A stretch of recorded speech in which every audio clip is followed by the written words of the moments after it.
বাংলা ভাগের চক্রান্তের বিরুদ্ধে ও কৃষিকে শিল্পের মর্যাদার দাবিতে আমরা বাঙালির মিছিল। আমরা বাঙালির পক্ষ থেকে কয়েক দফা দাবিতে মিছিল জলপাইগুড়িতে। আমরা বাঙালির কেন্দ্রীয় কমিটির সাংগঠনিক সচিব জয়ন্ত দাস বলেন, কয়েক দফা দাবিতে তাদেরই আন্দোলন ও মিছিল। তাদের মূল দাবি, কৃষিকাজকে শিল্পের মর্যাদা দিতে হবে। কৃষিভিত্তিক শিল্প গঠনের দাবি করছেন তারা। ব্লক ভিত্তিক কৃষিভিত্তিক শিল্প পরিকল্পনা রূপায়ণ করতে হবে। ধান ও পাটের ন্যায্য মূল্য দিতে হবে। বাংলা ভাগের চক্রান্তের বিরুদ্ধে তাদের এই আন্দোলন।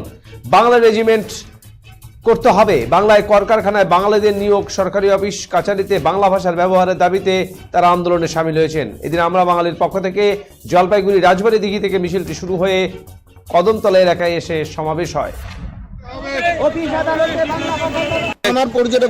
আমি জয়ন্ত দাস, আমরা বাঙালির কেন্দ্র কমিটির সাংগঠনিক সচিব।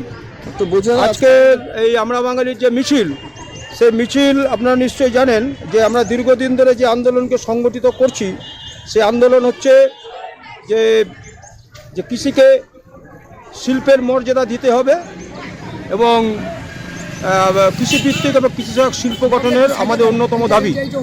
এবং ব্লক ভিত্তিক যে পরিকল্পনা আমরা বাঙালির আছে, কৃষিভিত্তিক কৃষিসহায়ক শিল্পের সেই পরিকল্পনা রূপায়ণের জন্য আমরা রাজ্য সরকার, কেন্দ্রীয় সরকারের উপর ক্রমাগত চাপ সৃষ্টি করছি এবং অবিলম্বে আজকের এই ব্যবস্থা আজকে চালু করতে হবে। আর ধানের ন্যায্য মূল্য দিতে হবে।